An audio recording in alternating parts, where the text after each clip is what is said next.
Eh, Vamos a dar entonces unas pequeñas palabras de bienvenida, agradeciéndoles a todas y todos que ya estén por aquí conectados. Sabemos que es difícil con tantos eventos en línea y que todos se mantienen a veces bastante cargados de actividades, pero agradecemos mucho que estén aquí. Y hoy tenemos el gusto de tener unos invitados de lujo. Se los voy a presentar más adelante y sean bienvenidos al evento COP27, Juntos para la Implementación de Prácticas de Gestión Sostenible del Paisaje en Guatemala. El lema de la COP27 terminada hace unas semanas, hace casi el mes, ¿verdad? Era Juntos por la Implementación, buscando influir ese compromiso para fortalecer, para hacer más ambiciosas las metas de mitigación y adaptación al cambio climático. Se reunieron los países miembros, hubieron negociaciones muy importantes y esas pues tienen siempre un impacto que va escalando a todos los países que forman parte de la Convención Marco de Naciones Unidas sobre Cambio Climático, y en este caso pues para Guatemala. Y muy específicamente quisimos hacer el énfasis de este evento en la región del Pacífico de Guatemala, que es una región en la que hemos estado trabajando una propuesta, eh, WRI junto con el gobierno de Guatemala, y que esperamos que pueda llegar esa propuesta al Fondo Verde para el Clima, pero también queremos saber qué noticias hay en cuanto a oportunidades de financiamiento climático.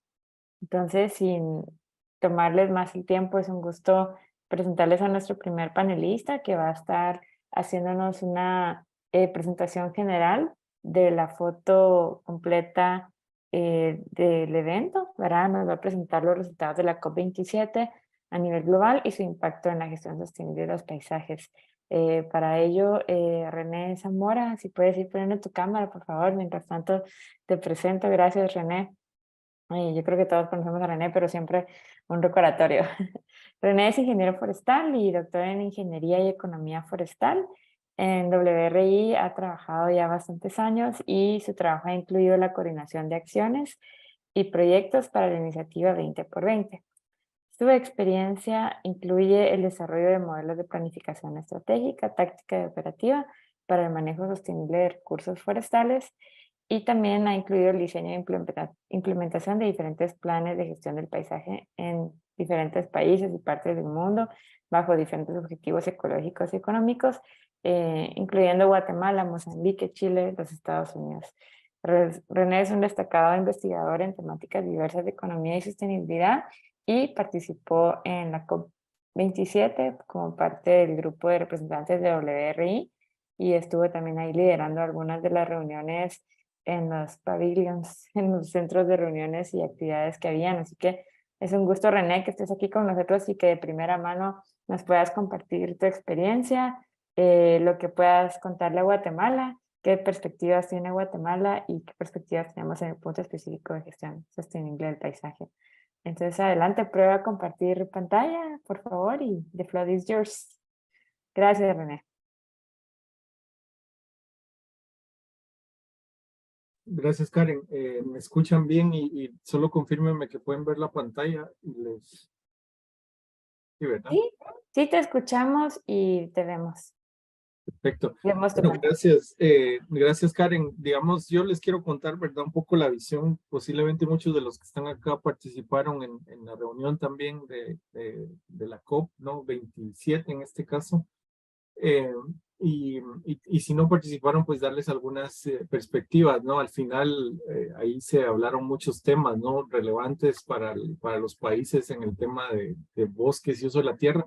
Yo traté de hacer una síntesis aquí, ¿verdad? De algunas cosas que surgieron sin irnos mucho a lo técnico, ¿verdad? Porque hay un material técnico legal, ¿no? Que va alrededor de las negociaciones y aquí también hay expertos que nos van a expandir en esa línea, ¿no? Pero básicamente, bueno, la COP es, como ustedes saben, la conferencia de las partes, ¿verdad? Donde se reúnen estos grupos, ¿verdad? De países, ¿no? De las partes, en este caso, son los países que conforman el sistema de Naciones Unidas, ¿no? Y se reúnen a negociar el tema de cambio climático, ¿verdad? Y esto, digamos que ha agarrado fuerza en los últimos años desde el Acuerdo de París porque la emergencia climática pues está exacerbando más, ¿verdad? Pero tal vez solo darles una perspectiva general. Esta COP fue en Egipto, obviamente ellos decidieron obtener, es una reunión que reúne alrededor de 50,000 personas en un plazo de 2 semanas, ¿no? Entonces cualquier país que quiera tener esa capacidad de manejar 50,000 personas, pues ese es el reto más grande, ¿no? Entonces generalmente la mayoría ha sido en Europa, ¿no? Algunas en Sudamérica, en Chile supuestamente iba a ser una y se tuvo que trasladar a Madrid por las protestas que hubieron en ese año, ¿no? Brasil la pensó organizar, pero cuando cambió el gobierno se decidió no hacerla en Brasil. Ahí la agarró Chile y de ahí Chile pues no la pudo hacer, ¿verdad? Entonces son, digamos, países ofrecen, yo sé que Guatemala en algún punto en este gobierno mencionó hacerlo, ¿verdad? Pero es un reto logístico grande, ¿no? Es manejar 50,000 personas que van a llegar a un mismo lugar. Eh, con los temas de transporte en Ciudad de Guatemala, pues es complejo, ¿no? Y buscar un lugar que tenga esa capacidad de administrar tanta gente, ¿no? Pero básicamente, pues, solo darles un resumen que esto es un tema de emisiones, ¿verdad? Que nos tiene con una capacidad neta, eh, digámoslo así, que cada día acumulamos más, ¿no? Más carbono en la atmósfera, más dióxido de carbono, y eso obviamente tiene un impacto en acumulativo, ¿no? O sea, eso es lo peor tal vez, ¿verdad? No es tanto que estemos metiéndole tanto y, o sea, por años, ¿verdad? Se le ha metido más y más y más y estamos llegando a estos puntos de, ya de, como le llaman en inglés, estos tipping points, ¿verdad? Que vamos ya tirándonos hacia otra perspectiva ya más negativa, hacia un camino que nos lleva más allá de elevar la temperatura a 2 grados Celsius, ¿no? Pero digamos en el contexto general, Guatemala no tiene no ha tenido un impacto significativo, ¿verdad? Nosotros emitimos, pero la verdad lo que emite Estados Unidos, China, eh, digamos Europa, lo que emitió durante todos los años para industrializarse, pues es mucho mayor de lo que nosotros hemos emitido, ¿no? Y obviamente ahora hay países emergentes como India, incluso China, ¿no? También están llevándose esto a un nivel impensable, ¿no? Entonces nuestro rol, pues, nosotros no lo causamos, digamos, pero todos vivimos en la misma casa y nos vamos a ser afectados, ¿verdad? Y desde el punto de vista de bosques, pues tal vez donde más estamos impactándonos en Guatemala y en la región es en la pérdida, ¿no? Que tenemos una pérdida de cobertura. Si vemos estos dos mapas de carbono, ¿no? Cuánto carbono absorbe el bosque y cuánto se pierde por remociones, algunas son deforestación, otras son manejo forestal o incendios, ¿no? Uno puede ver estas áreas púrpura, ¿verdad? Y coincidentemente, pues nosotros tenemos aquí un parche, ¿no? En Guatemala que es en Petén, ¿no? Entonces, digamos que seguimos en números negativos y eso, pues aumenta el problema, ¿verdad? Entonces, digamos, la capacidad de captura está disminuyendo, seguimos poniendo carbono en la atmósfera, digamos, a través de los países que están contaminando más y eso nos pone ciertos retos, ¿no? Eh, pero digamos, ¿qué fue lo que salió de la reunión en sí, verdad? Primero, pues tal vez empezar con algunas cosas, ¿verdad? En la COP26, que fue en Glasgow, se habló de 100,000 millones de dólares, ¿no? Que iban a ir a adaptación, ¿no? Y eso, digamos, quedó como que se iba a establecer y hay que apoyar la adaptación. Eso quedó un poco en el aire en la COP27, ¿verdad? Como que ya no se le dio seguimiento, en parte porque se empezó a hablar de daños y pérdidas, ¿no? Crear un fondo de daños y pérdidas, ¿no? Entonces, en cierta forma, pues uno podría decir los países desarrollados que supuestamente tenían que pagar por estos 100,000 millones, básicamente, pues como estrategia de negociación vieron los daños y pérdidas como otra opción, ¿verdad? Decir, bueno, enfoquemos las discusiones aquí y veamos lo otro y eso pues sigue un poco en el aire, ¿no? O sea, se espera que se dé más dinero al tema de adaptación, pero estos 100 millones, 100,000 millones que se planearon en la COP de Glasgow, la anterior, hubo muy pocas discusiones acá de eso, aunque sí hubieron algunas, ¿verdad? Entonces, esto es lo que decía Glasgow, el texto, ¿verdad? Que crear, digamos, doblar los fondos ah, hacia el 2025, ¿verdad? Para cumplir los compromisos del Acuerdo de París, ¿no? Y eso, pues, ahorita en las discusiones fue menos discutido, en parte porque la discusión un poco se centró en daños y pérdidas, que también es importante, ¿no? Pero es solo para decirles, ¿verdad? Lo otro que fue una crítica, ¿no? Es que los bancos multilaterales siguen invirtiendo en petróleo y en inversiones de combustibles fósiles, ¿no? Y a pesar de que han hecho esfuerzos grandes, pues es una economía que sigue ahí, ¿no? Y básicamente aquí todos tenemos, pues vivimos en una economía que depende de eso, ¿no? O sea, si uno quiere agarrar un carro y ir para un lado, pues necesita echarle gasolina, ¿no? Y eso pues genera una economía, ¿verdad? Entonces no es tan fácil tampoco, ¿no? Pero esa discusión también no se habló mucho y digamos eso tiene un impacto también porque muchas de las emisiones no vienen del uso de la tierra como las tenemos en Guatemala, sino vienen de otros sectores que generalmente es el sector de combustibles fósiles, transporte, ¿no? Algo en el tema de agricultura, ¿no? Digamos en el pasado, ¿verdad? Se había creado una red lo que le llamaban un Mitigation Work Program, ¿no? Donde estaba agricultura, ¿no? Con el fin de meter agricultura como un centro, como un sector, digamos, clave, ¿verdad? En lo que es el tema de cambio climático. Sin embargo, las discusiones este año, por lo menos en este tema, se centraron en que algunos países, sobre todo los países en desarrollo, querían poner más contabilidad en la agricultura, ¿no? Que se empezaran a contabilizar mejor las emisiones del sector agricultura. Y muchos países en desarrollo protestaron eso, ¿verdad? Y es un tema más de justicia social, ¿verdad? Lo que se negocia aquí, ¿verdad? Estamos hablando de que Europa cortó todos sus bosques en algún momento, no todos obviamente, pero gran parte de eso para dar paso a la agricultura, ¿no? Y de la agricultura se desarrolló las sociedades y todo, y eso pasó también en Norteamérica, en Estados Unidos, y en ese tiempo no había cambio climático, nadie estaba diciendo que eso era malo, al contrario, era hasta tierra ociosa, como se consideraban antes los bosques, ¿no? Y ahora viene este mecanismo y quiere imponer sanciones a la agricultura en países en desarrollo. No sanciones, pero digamos el tema de emisiones, ¿no? ¿Cómo las vamos a medir?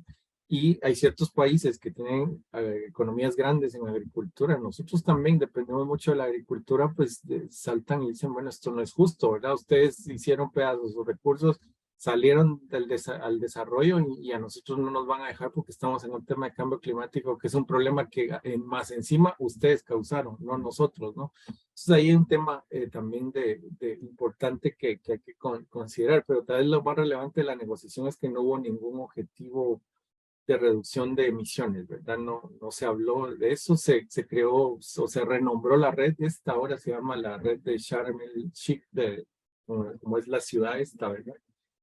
Eh, y bueno, esto surgió de este grupo que se formó en la COP en Bonn, ¿no? Que fue para tener en cuenta que la agricultura tiene un rol importante en el cambio climático, no solo desde el punto de vista de emisiones, sino de mitigación, ¿verdad? Que también podría ayudar a mitigar y al tema de seguridad alimentaria y todo eso, ¿verdad? Entonces eso quedó ahí. Y aquí está lo de India que les decía, ¿verdad? Que ellos decían, bueno, vamos a bloquear esto porque si nos quieren poner trabas aquí, pues es un tema clave, ¿no? Entonces eso más al tema de contabilidad. El tema que todos conocen, tal vez el que más sonó en las noticias, ¿no? El tema de daños y pérdidas, donde se armó un acuerdo. Creo que esto es un ejemplo también de que cuando se alinea el sur global, como se le conoce, ¿verdad? Todos los países en desarrollo, puede haber una fuerte contra el poder que tienen los países desarrollados, ¿no? En las negociaciones, ¿no? Esto estuvo bloqueado por años, ¿no? Este proceso, porque ¿cómo le vamos a pagar? ¿Cómo se va a medir la degradación? Un montón de preguntas que todavía quedan, pero por lo menos se llegó a un acuerdo, ¿no? Ahora, va a consistir en crear un fondo, ¿no? Un fondo que pague si viene un huracán y destruye el norte de la península de Yucatán, este fondo tendría que entrar a compensar esos daños, ¿verdad? Y ayudar al país a recuperarse, a mitigar, a prevenir un montón de temas, ¿no? Pero, digamos, es una ambición, ¿verdad? Entonces todo se tira a la próxima COP y en la próxima COP puede ser que se olvide o puede ser que se retome. Creo que este tema ya no se va a olvidar, ¿no? Va a ser más relevante cada vez más, pero es importante que se tenga, ¿verdad? Y hay una representación de 14 países del sur global que va a estar dentro del comité y 10 países desarrollados, ¿no? Hay tres lugares para Latinoamérica. No sé si Guatemala pues está, en qué estado podría estar para tener uno, pero al ser Guatemala uno de los países más vulnerables al cambio climático, creo que merece poder representar esto en algún momento. Mercados de carbono, siempre la discusión es cómo evitar la doble contabilidad. Esto del carbono se ha vuelto un tema bastante difícil de entender, ¿no? O sea, por un lado hay una corriente que quiere que hayan jurisdicciones, ¿verdad? O sea, básicamente que el país, el sistema de gobierno controle todo lo que son el sistema de emisiones y básicamente restringir bastante los mercados voluntarios. Hay otra corriente, obviamente, del sector privado que no le gusta esa idea porque dice, bueno, ¿cómo vamos a pasar con la burocracia de los gobiernos? Pero es claro que hay países donde ni siquiera hay legislación de carbono, ¿no? Entonces esto es un tema a considerar. En el caso de Guatemala, pues habría que ver cuáles son esas implicaciones, pero digamos, esto es casi que en algunos países como el Uber, ¿no? Que entra Uber a un país, pero como no hay una legislación para aplicaciones web de taxis, ¿verdad? Entonces queda en un limbo y no paga impuestos y eso, en cierta forma, es una mala analogía, pero porque no es lo mismo, ¿no? Pero el tema de carbono, pues tiene todas esas aristas que no se sabe, ¿verdad? Y hay un debate que es un poco más ideológico de si incluir o no las medidas de mitigación de un monocultivo, como lo podría ser una plantación de pino, por ejemplo, o no, por ciertas connotaciones negativas alrededor de ciertas plantaciones, ¿no? Pero al final, pues, digamos, lo nativo y lo exótico, eso depende, ¿no? De una frontera política, ¿no? Incluso es más relacionado al ecosistema y son temas más que deberían de tomarse desde el punto de vista un poco más de ciencia, ¿no? Eh, de- digamos, cerrando un poco, ¿verdad? Una pregunta que tal vez les surge a ustedes, ¿son necesarias estas cosas o no, verdad? Digamos que nosotros desde la perspectiva general, yo creo que es un momento importante de hacer que todos los países se reúnan en un punto, en un momento en el tiempo, a negociar sobre este tema, ¿verdad? Porque de otra forma cada país está por su lado viendo sus cosas, forza a ciertos países a sentarse en la mesa de negociación. Es un buen punto, ¿no? Pero como ven acá lo que dice Cristiana Figueres, ¿no? Que ella fue la secretaria ejecutiva de la convención en algún punto, básicamente, o sea, hay que meter al sector privado, ¿no? O sea, los gobiernos pueden hacer hasta cierto punto, pero mucho de las acciones, especialmente en uso de la tierra, se hacen en tierras que pertenecen a alguien, que no es el sector público, ¿no? Que sea una comunidad, que sea una concesión, que sea un individual o una empresa, ¿no? Y básicamente ahorita el sector privado pues no está muy bien la claridad de representación porque es difícil ver cuál sería, no están organizados como un gobierno, ¿no? Guatemala es representado por el gobierno de Guatemala, pero el sector privado de Guatemala pues está fragmentado, ¿no? Hay unas instituciones que lo agregan, pero no, y eso pasa en todos los países, entonces, ¿cómo vamos a tener representación del sector privado representativo realmente? Es una pregunta que queda por ahí, ¿verdad? La próxima COP es en Dubái, pues en Emiratos Árabes Unidos, ¿verdad? Vamos a ver qué acontece ahí. Es interesante porque es un país eminentemente petrolero, ¿no? Y vamos a ver, ¿verdad? La reflexión final, ¿verdad? Digamos, si nos vamos a los fondos, ¿verdad? Los fondos que hay ahora, ¿no? Que han surgido de las COPs en cierta forma, como el Fondo Verde del Clima, y hacemos un pequeño ejercicio, ¿no? Solo un pequeño ejercicio, ¿verdad? Vemos aquí el DCF, ¿no? El Fondo Verde del Clima. ¿Cuánto está recibiendo actualmente en proyectos cada país, ¿no? Vemos que Guatemala ha recibido 90, tiene un financiamiento de 99 millones, Costa Rica tiene 386 y El Salvador tiene 100, ¿no? Si uno quisiera hacer un análisis por persona, ¿no? Por población o por tamaño o por riesgos, ¿no? Yo me atrevería a decir que Guatemala necesita aquí tener mucho más dinero financiado por el DCF que Costa Rica posiblemente o El Salvador, ¿no? Aún así, estos dos países más pequeños y con menor cantidad de personas, pues tienen un financiamiento, ¿verdad? Ahora, esto hay que desagregarlo, ¿verdad? No podemos generalizar, pero lo que nos dice es que hay que hacer un esfuerzo de gestión. Digamos, la COP nos dice, van a dar más recursos en algún momento, ¿verdad? Pero los que ya hay, que son difíciles de acceder, tenemos que ver cómo los canalizamos mejor al país, ¿no? O sea, hay que atraerlos más, porque los que ya están, otros se los están llevando, ¿verdad? Que está bien, ¿verdad? Todos vivimos en la misma casa y todo, Pero hay un tema ahí que algo que nos indican estos números que es básicamente con lo que ya hay que jalarlo, ¿verdad? Y hay que ver cómo capturamos más. Y eso es un tema del Estado, un tema de las organizaciones locales e internacionales que puedan ayudar en eso, ¿verdad? Tal vez hay muchos silos, ¿no? En los que trabajamos en nuestro país, ¿no? Y entonces eso impide que, no, porque lo está haciendo aquel, entonces ya no me meto yo. Y eso impide que el proceso sea viable, pero al final los recursos tienen que llegar de alguna manera con un proceso burocrático que puede ser este fondo, otro fondo. Y mi reflexión aquí es que aunque hayan más fondos, la clave es cuál es la gestión para atraerlos, ¿no? ¿Cómo atraemos más fondos? ¿Qué es lo que nos trae un poco acá, ¿verdad? Con eso cierro, ¿verdad? Y los dejo aquí con los expertos que nos van a estar acompañando, tanto el Ministerio de Ambiente como el Katy y mi colega Karen y Carlos de WRI. Gracias. Gracias René, perfect timing. Gracias. Te invitamos a que también te quedes con tu cámara ahí para ser parte del conversatorio y gracias por la foto global que nos diste. Muy interesante que hay temas que van perdiendo como ese ritmo que van de conversaciones en otras COPs y cada una tiene sus propias prioridades, pareciera, ¿verdad? Que van modificando un poco las tendencias y obviamente todo lo anterior no se pierde, pero van ganando otros puntos de relevancia. Qué interesante. Gracias, René, por compartirnos tu experiencia y todo lo que viste y estuviste presenciando ahí. Voy a invitar ahorita a nuestros otros dos invitados a que pongan sus cámaras mientras yo los presento. Gracias por estar aquí, ingeniero Siriaco Antonio Urrutia, director de Cambio Climático del Ministerio de Ambiente y Recursos Naturales. El ingeniero Urrutia cuenta con una licenciatura en agronomía de la Universidad Rafael Landívar de Guatemala.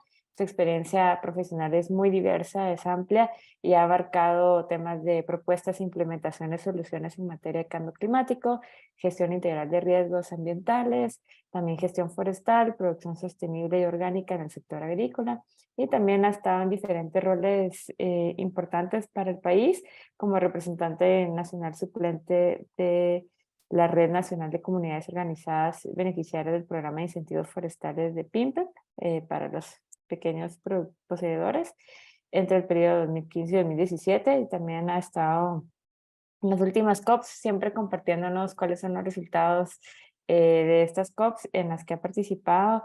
Pues muchas gracias, ingeniero Antonio, por estar aquí. Y voy a presentar a nuestro otro invitado de lujo, también Jacobo Coto Guzmán. Eh, Ahorita Jacobo se desempeña como coordinador de proyectos en el Centro Agronómico Tropical de Investigación y Enseñanza CATIE en Guatemala. Es coordinador del proyecto Volcanes en la región 3. Cuenta con diferentes roles también en su experiencia profesional. Por ejemplo, antes coordinó un proyecto de cooperación alemana, de la Cooperación Alemana para el Desarrollo, GIZ, y el Instituto Nacional de Bosques, promoviendo restauración del paisaje forestal y adaptación al cambio climático en la costa sur de Guatemala, especialmente el área en la que estamos enfocando el proyecto, y también ha desempeñado diferentes roles estratégicos donde ha promovido el diálogo entre diversos actores, apoyar la gestión de áreas protegidas, apoyó la creación del Viceministerio del Agua, mediante diálogo de diferentes actores y también fue primer director antecesor de nuestro estimado Antonio. Entonces, un gusto tenerlos aquí. Gracias por estar con nosotros y gracias por compartir sus experiencias. Entonces, si gustan, nos queda bastante tiempo para poder conversar.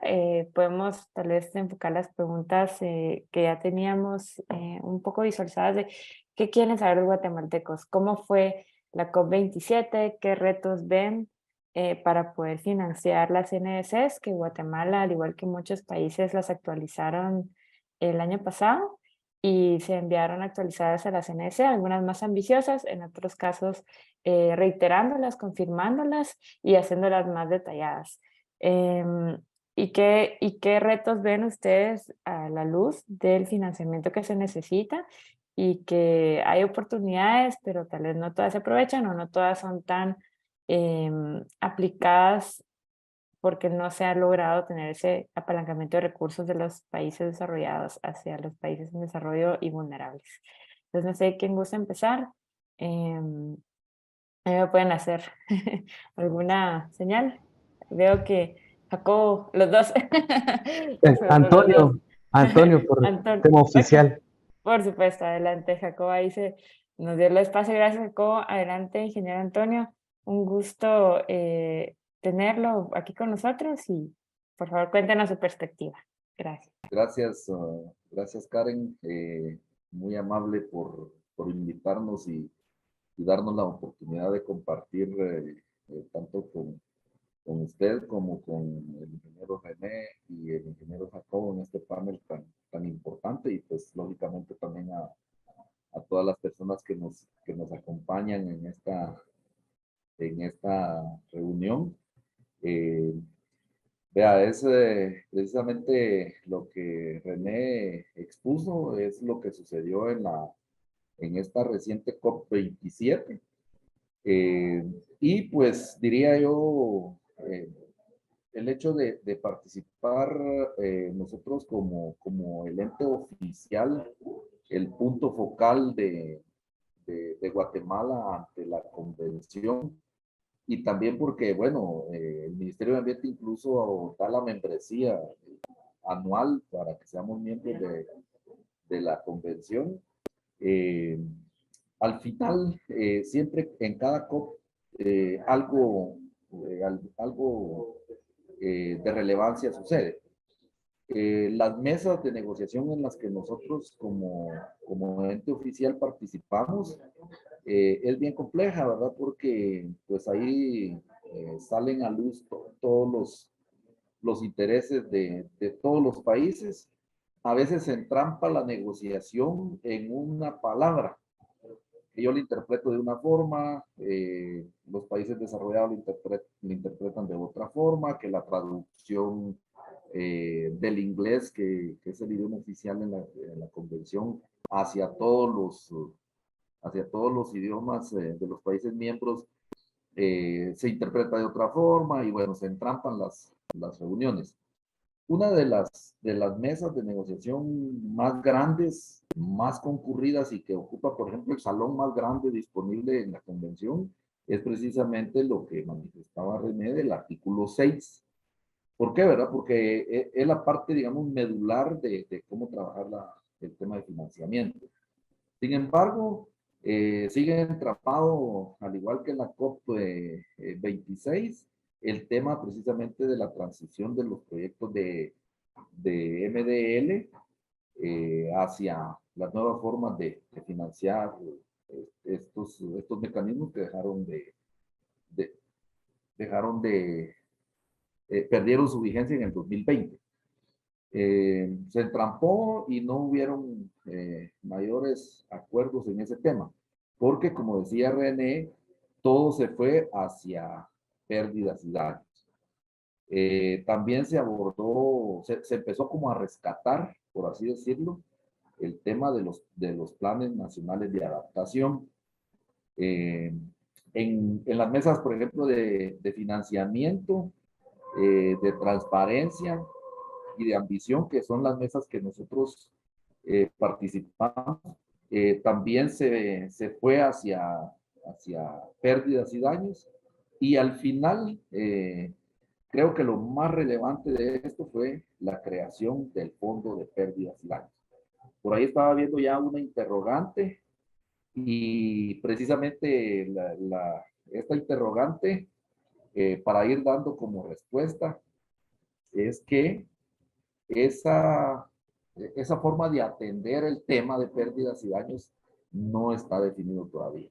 Se tiene que definir realmente todo el mecanismo de acceso, de financiamiento. Solo se definió el comité que mencionaba René, y Guatemala tiene la oportunidad de repente de participar por Latinoamérica vía, porque esa es la propuesta que estamos haciendo, vía el grupo de negociación AILAC y GRULAC.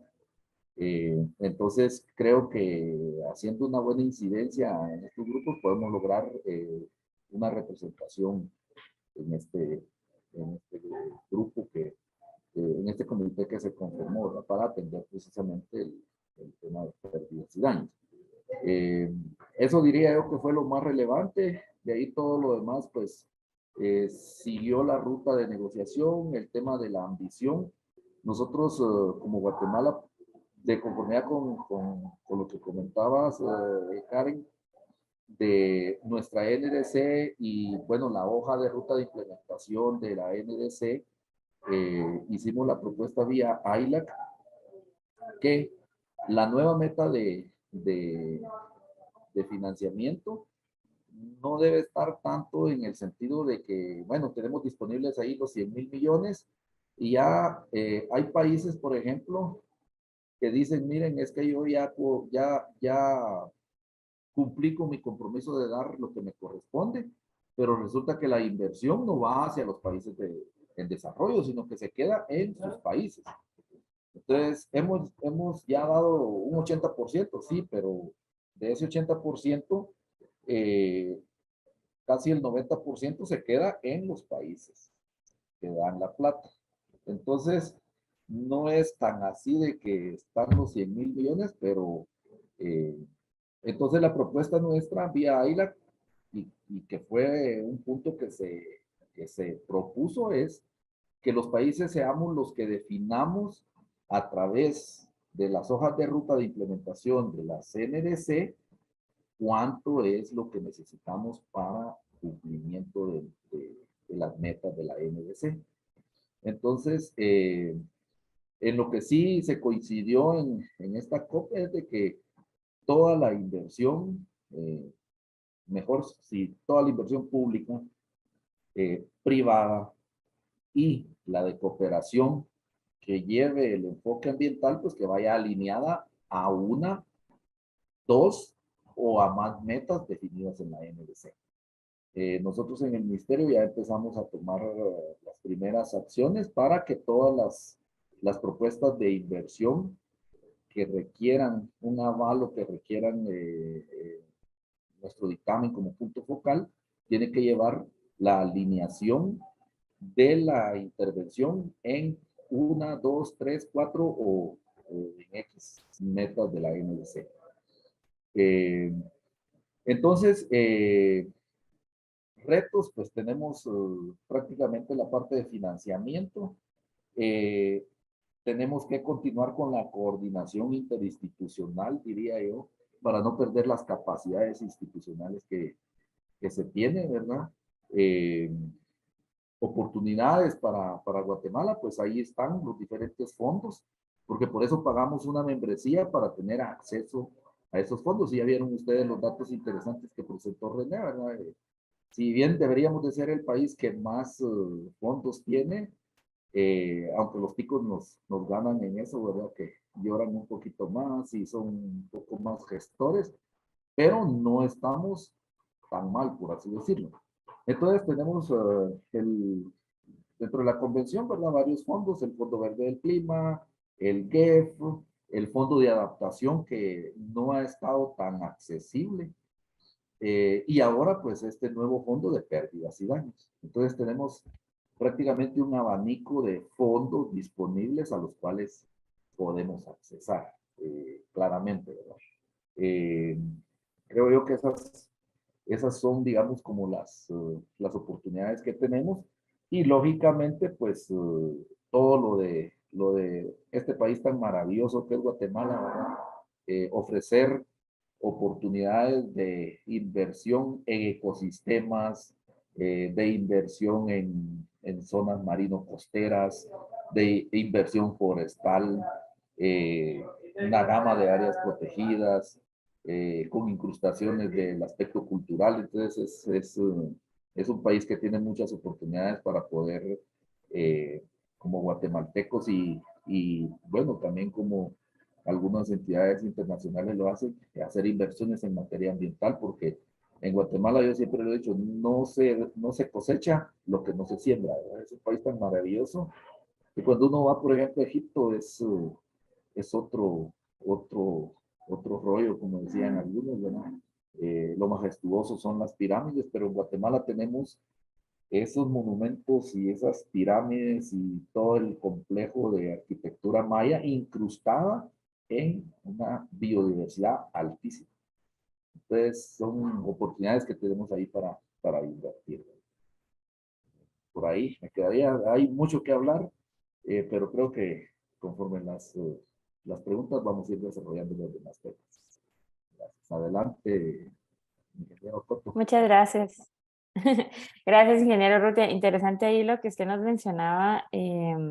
Realmente para agregar un poco lo que usted decía, ahora las necesidades del país. De hecho, WRI hace poco hizo una identificación de las inversiones necesarias para implementar la NDC.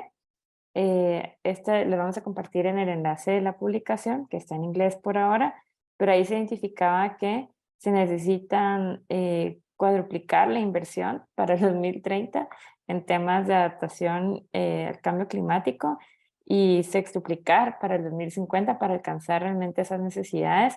Y esto a pesar de que solamente 58% de los países que enviaron sus NDCs actualizadas dieron una información de las necesidades financieras para implementar la NDC. Entonces, los recursos necesarios son grandes y también interesante que hay estimaciones de cómo invertir en adaptación puede ayudar a proteger las inversiones ya hechas y también ayudar a generar incluso nuevas, ¿verdad? Porque se generan beneficios al invertir en adaptación y conservación. Adelante, ingeniero Jacobo Coto, denos su perspectiva, por favor, de los retos y también desde la perspectiva local, ¿verdad? Que está trabajando en la región. ¿Cómo ve ese vínculo entre lo global y lo local para la región del Pacífico de Guatemala, que es bastante amplia y bastante vulnerable, pero también importante para el país? Gracias. Gracias. Pues bueno, primeramente, gracias por la invitación, por el espacio de intercambio de ideas y el diálogo, y también a todos los invitados por tener el tiempo de conectarse y escuchar estas múltiples circunstancias de lo global a lo local. Para nosotros, la verdad es importante tener antecedentes de que los diálogos, las discusiones de la negociación han llevado desde un contexto general y el más amplio, que es la mitigación y la adaptación, donde diferentes informes del IPCC en el 2014, 2016, ya han ido migrando en los escenarios, donde nos mostraban primeramente los escenarios de emisiones, migrando ya a la concentración o la capacidad reflectiva en esta concentración de los escenarios, y ahora ya compartiendo una visión más científica integral desde los aspectos de escenarios socioeconómicos y estas vías de impacto. De esa cuenta, pues el IPCC en 2022 ya identificó que habemos por lo menos 3.600 millones de personas en vulnerabilidad, y de esa cuenta, pues Guatemala es uno de los 15, 10 países más vulnerables. De esto, pues el acuerdo y la discusión que se dio este año con pérdidas y daños, bien lo sabe René y los colegas del ministerio, es un tema que se ha traído desde Varsovia 2013, ha ido tomando diferentes circunstancias y ahora toma otra vez otro nuevo impulso, ahora en 2022. Lo que sí visualizo y quiero compartir es de que, por ejemplo, estos momentos de negociación diplomáticos y discusión van aterrizando poco a poco en momentos de diálogo y de procedimientos. Por poner un ejemplo, el Acuerdo de París se comenzó a discutir en 2011 en la plataforma de Durban. Ya la convención le dio un mandato a los países y al secretariado para generar el Acuerdo de París en 2015. Todo esto llevó por lo menos 4 años y con fechas puntuales. Después de eso, el Acuerdo de París saltó ya como un acuerdo vinculante y con ratificaciones, e ingresa otra vez a un procedimiento de reglas y de acciones durante 3 años, hasta que comenzamos otra vez a tener ya las discusiones puntuales como CMA en el marco de la convención cada año, y ya vamos por el 4º año de, por así decirlo, implementar el Acuerdo de París. Este tema es importante porque el próximo año sería la 5ª convención que enmarca el primer ciclo de reporte y avances del Acuerdo de París.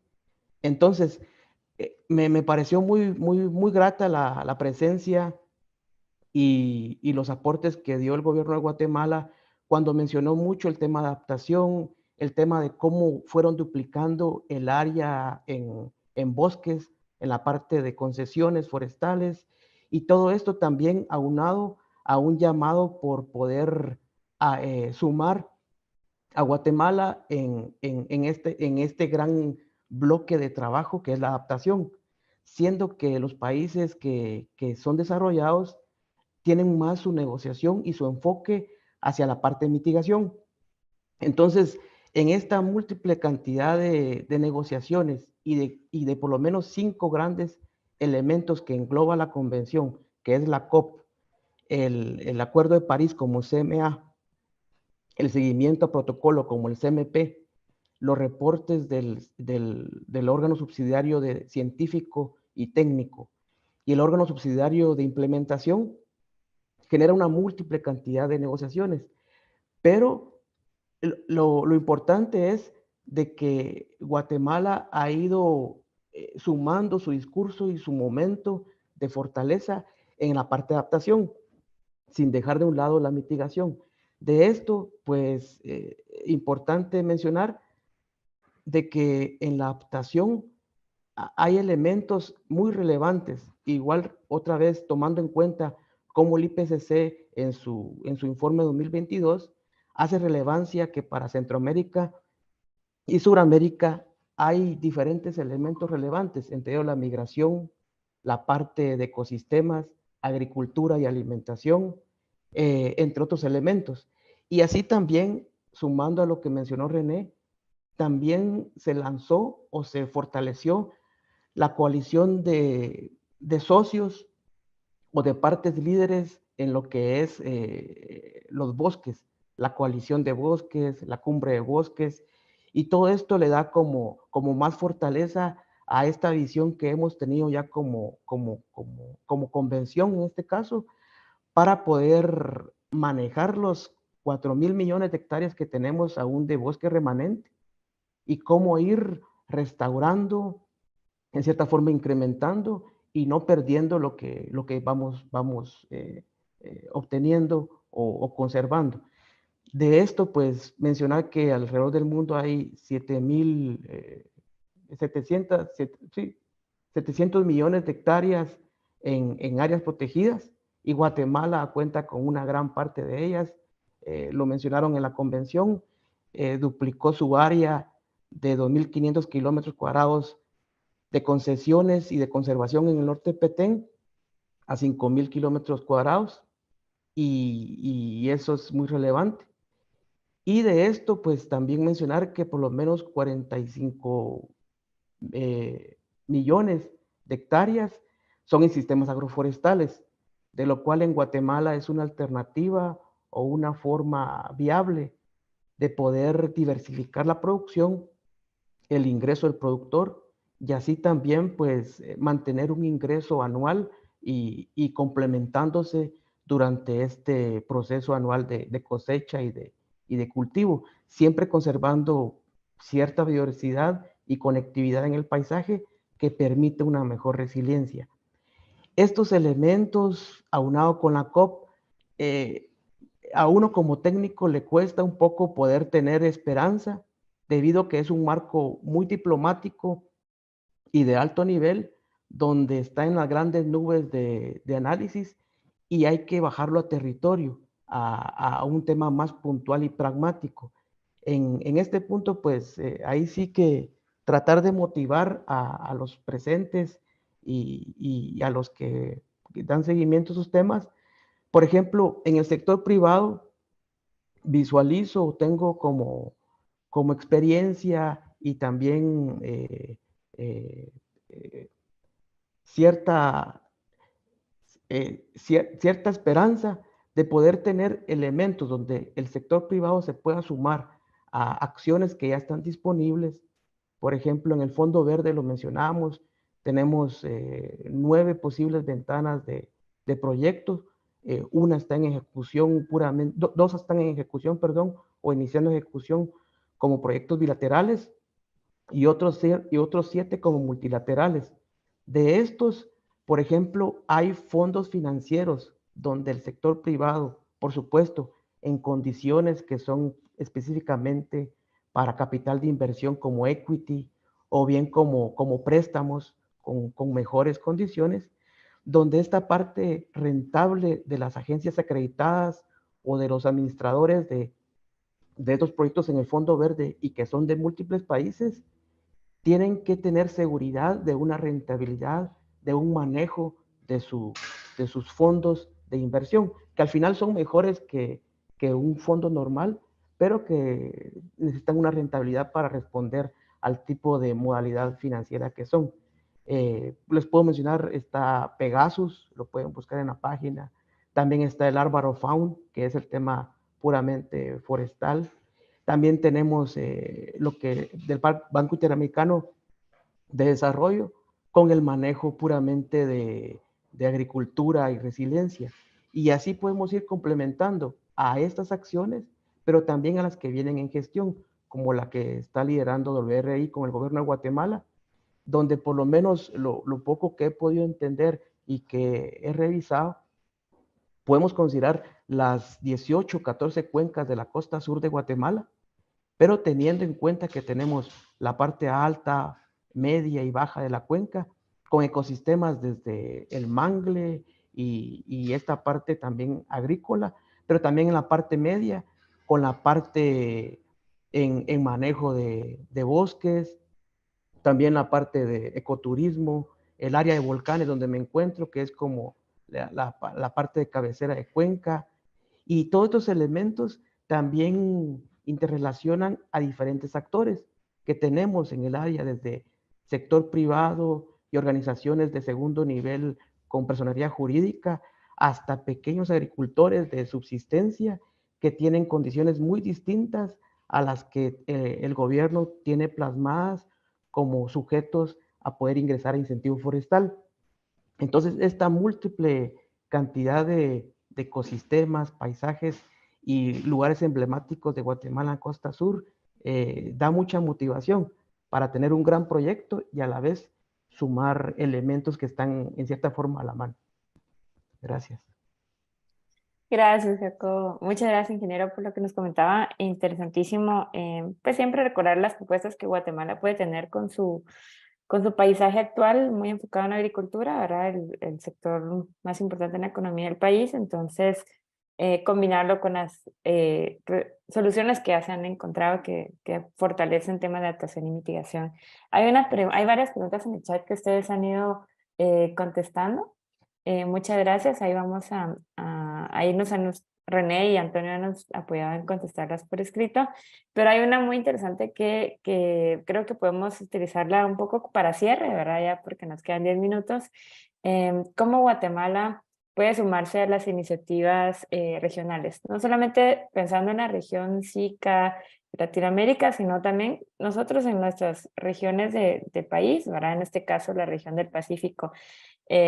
Todos tienen experiencia con proyectos regionales, entonces tal vez que puedan compartir un poco cómo han funcionado y cómo a la luz del financiamiento que han manejado en sus diferentes modalidades, donaciones o de proyectos de fondos multilaterales o los fondos globales climáticos que han cubierto enfoque regional, pudieran apoyar. Y si se quedaran preguntas sin contestar, ahí nos disculpamos, pero vamos a tratar ahí de compartirles enlaces para que puedan compartir más o los contactos de los panelistas. René, no sé si quieres ir tú primero, tal vez contestando esa pregunta del enfoque regional. Después vamos con Antonio y después Jacobo. Muchas gracias. Sí, gracias, Karen. Solo así un ejemplo claro, ¿verdad? Bueno, por ejemplo, para el Fondo de Adaptación, los proyectos regionales es una línea separada, ¿no? De financiamiento. Entonces, cada país tiene un máximo que puede aplicar en el Fondo de Adaptación, pero cuando es regional, eso ya es aparte, ¿no? Entonces, esa es la ventaja de los regionales, porque se salen, digamos, del proyectos nacionales y pueden colaborar. Ahora, nosotros recién apoyamos al gobierno de Guatemala, Honduras y Belice en un proyecto regional del Fondo de Adaptación para el Caribe, ¿no? El Caribe de Guatemala, la parte atlántico, ¿no? Que es básicamente soluciones basadas en la naturaleza para la adaptación. Fue aprobado en octubre del año pasado y Y bueno, es un proyecto regional. Ahora, como todo proyecto regional, el problema es que hay que ceder, ¿no? Hay que negociar qué es lo que quiere el otro país, qué es lo que no le gusta, cuál es... Y son proyectos que llevan bastante tiempo, ¿no? Para llegar a acuerdos, porque cada país tiene sus prioridades y a veces los gobiernos cambian, ¿no? Y entonces ya no es una prioridad del Estado, sino se vuelve una prioridad del gobierno que esté en turno, ¿no? Y eso dificulta porque cuando sale ese gobierno, si no se ha enviado la propuesta, hay que volver a empezar otra vez. Y eso es peligroso, ¿no? Pero digamos que yo creo que es una oportunidad grande para colaborar con, y Centroamérica no es tan grande, o sea, compartimos una cultura común, ¿no? Fuimos un país en algún momento, ¿no? Gracias. Gracias, René, muy amable. Buenísimo, pues también podemos compartir el link de ese proyecto recientemente aprobado para Belice, Honduras y Guatemala para que conozcan un poco más. Ingeniero Antonio, usted que nos puede dar su perspectiva de esa colaboración regional para Centroamérica, Latinoamérica y específicamente también Guatemala, esas diferentes áreas con características peculiares que tenemos en diferentes partes de nuestro territorio, pero que pueden también juntas apalancar esos recursos. Gracias. Sí, gracias, Karen. Bueno, de hecho, el enfoque de la cooperación internacional va dirigida precisamente a intervenciones más regionales que locales. Aunque al final de un proyecto regional, pues se termina haciendo acciones puntuales en ecosistemas, en áreas, en cuencas, etc.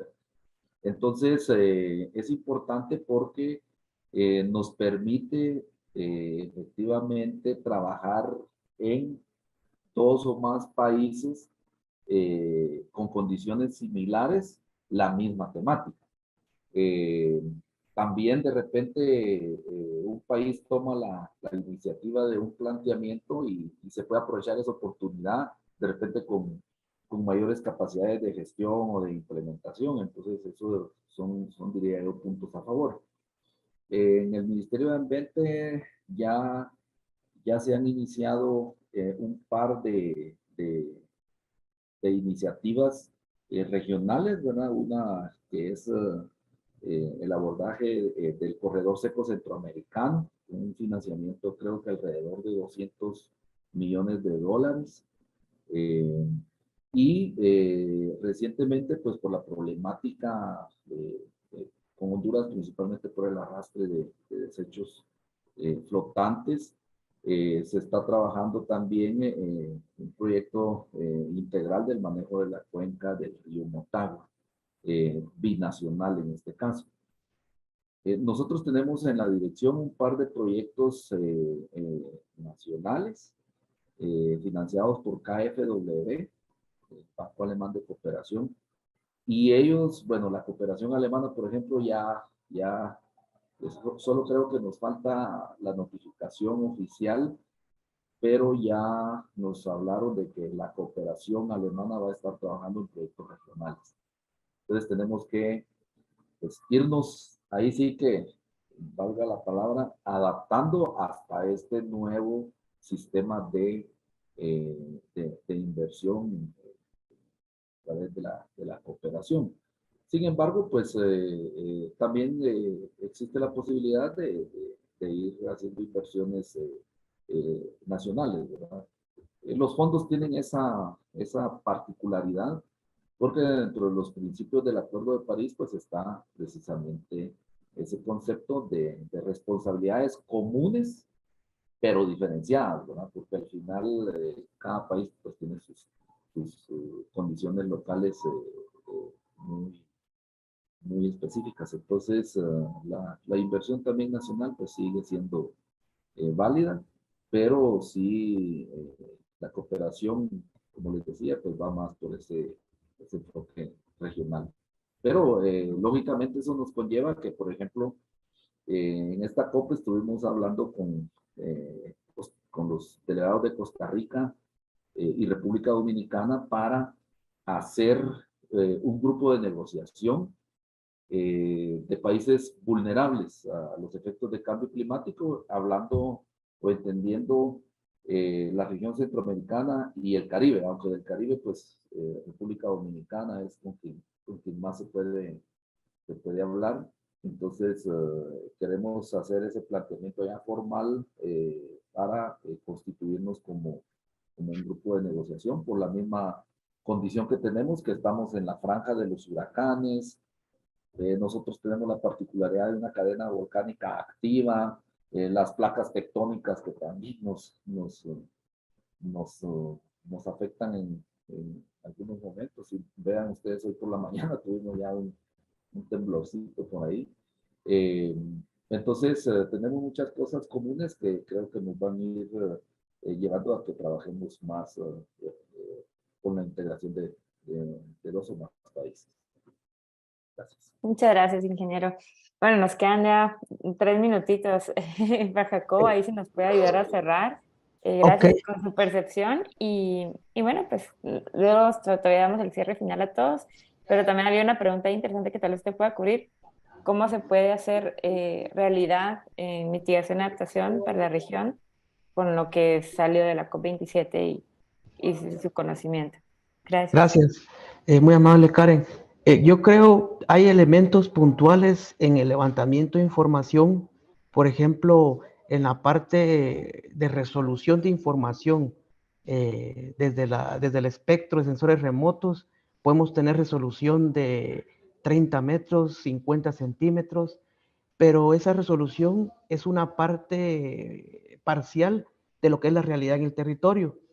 Entonces, el elemento es de que podríamos tener diferentes estimaciones en lo que son los bosques, su condición o sistemas agroforestales, pero tenemos que ir a territorio para entender la dinámica del mercado local, la dinámica de las organizaciones, saber qué tantas de ellas tienen un nivel de personería jurídica y podrían ser propicias a acceder a fondos, ya sea nacionales como incentivos u otros elementos que se tienen, o fondos internacionales, que también he visto que la tendencia está de que mucho tema se va por el tema de las MIPIMES, y este elemento pues también encierra adentro de cada MIPYME una secuencia de contabilidad, de finanzas, bancarización, elementos de rentabilidad que aún no tienen proyectadas, donde, por ejemplo, algunas MIPYMES agroforestales en Guatemala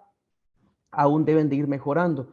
Y eso se va aunando siempre con un fondo de apoyo a créditos de bajos intereses o de buenas concesiones de garantía para que una asistencia técnica vaya mejorando esto durante por un año o se preparen. Pero lo que me preocupa es de que hay otros actores en el territorio, por ejemplo, actores que son grupos de agricultores, agricultoras, que aún no tienen una personalidad jurídica, pero que se impactan con una helada, con una lluvia, con un deslave o con una ceniza del volcán que cae a diario. Entonces, estos agricultores, estos usuarios, es otro universo de beneficiarios que también tendríamos que tener en cuenta en el momento de las propuestas y más aún en la operación.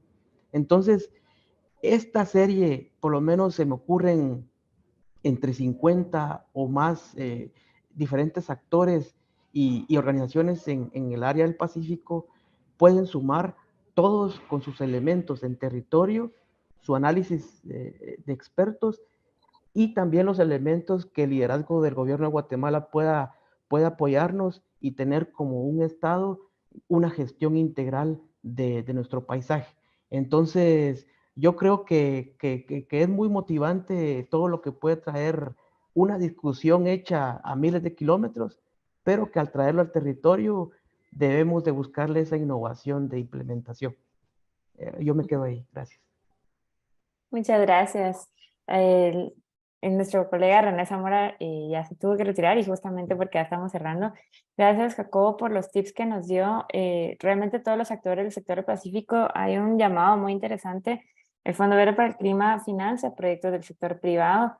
De hecho, muchos de sus proyectos han sido en mitigación y hay una oportunidad muy grande para adaptación porque hay muy poco financiamiento que se ha destinado para adaptación, precisamente porque en las COPs mucho el diálogo se ha priorizado en mitigación.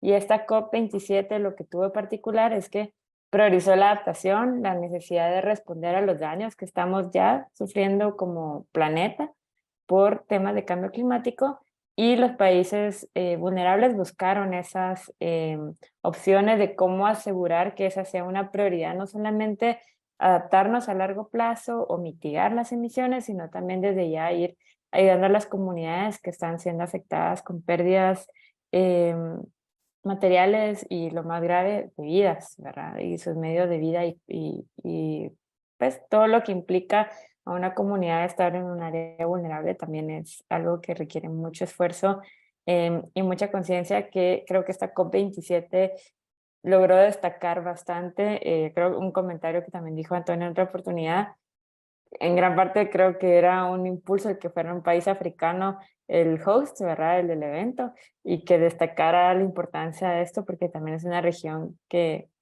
históricamente ha sido muy vulnerable en muchas, también por sus características geográficas, geológicas, como nosotros, pero muy diferentes también, ¿verdad? Entonces les agradecemos a todas y todos su tiempo. Gracias, ingeniero Antonio, ingeniero Jacobo, por estar con nosotros. Gracias al equipo WRI, René Zamora, Hayden, Carlos, que tras bambalinas nos han apoyado también ahí en temas de respuesta a consultas. Les vamos a compartir la grabación y cualquier duda también podemos dejarles nuestros contactos para que puedan ahí ampliar cualquier información. Gracias, ingeniero Antonio, gracias, Jacobo, por su tiempo, y gracias a todos por su participación. Les deseamos una feliz tarde y buen provecho. Gracias, feliz Muchas tarde. gracias, feliz tarde. Feliz Hasta luego. tarde. Gracias. Feliz tarde. Gracias.